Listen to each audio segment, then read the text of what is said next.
will be talking about writing. More specifically, we're going to be talking about writing informative and explaining text. Writing is something that you're going to have to do and carry around and know how to do that skill for the rest of your life. It's going to be something that it doesn't go away. So it's very important that we learn how to be good writers now, and we learn how to be very clear and give a lot of details in our writing and not just tell simple sentences, and learn how to expand and do more in depth. So if you remember our story, Corduroy,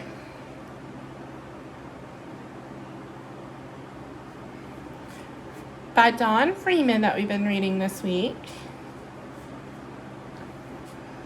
I want you to take a minute and think about why this story is very good at informing and explaining. So I know for me, when I read this story, I can tell that Corduroy really wants a friend and a forever home. And so he's willing to do whatever he can to find his lost button to be able to get that home. And so it does a very good job of telling you his motives and explaining why he's doing what he does, and not just that, oh, I'm doing this to do it. It's showing you that he has a purpose behind what he's doing. And so that's some of the things that I get when I read that story. So now we're going to look at some sentences, and each sentence, there's 3 sets of sentences, and each sentence has a good sentence and a bad sentence. One that has a little bit more detail and one that's just very plain and ordinary. So let's look at them and see what we can come up with. The first one says, the dog ran. The next one says, the dog ran really fast around the house and knocked over the table.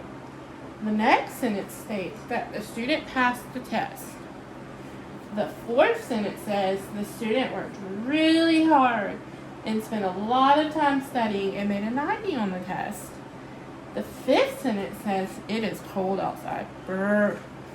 The last sentence states that I was getting ready to walk out the door and my mom told me to put on a jacket because it was cold outside. So can y'all see how the second sentence that we've done and come up with is a little bit stronger than the first? It goes into a little bit more detail, and it goes into a little bit more clarity of what's actually happening. So that's what we want to do in our writings. We want to be very clear, and simple is sometimes better, but then in writing, if you don't state it, we won't know. The reader won't know what you're trying to say, and could end up with a lot more questions than answers. So, if y'all remember, the other day, we made a classroom recipe, and so we're going to look at that real quick, and then we're going to do our assignment for today in our notebook. So, let's look at this. So, our classroom recipe states that to make a sweet class, we will share, raise our hands, be kind, be truthful, be honest, respect each other, work hard, do our best, help each other, listen to one another, ask questions, be open to learning new things, and smile. You mix them all together and you have one great classroom. So, just like the steps that we listed in our classroom recipe, what I want you all to do is take your notebooks out and you're going to write a little recipe of your own. You could do something as simple as how to make a peanut butter and jelly sandwich, how to write homework, how to write your homework essay, how to make your bed, how to read a book, how to take a shower, or how to wash your hair. Any of those things you can do in your journal, and you're going to write a little paragraph and explain to me or inform to me the steps in the process of how to do stuff.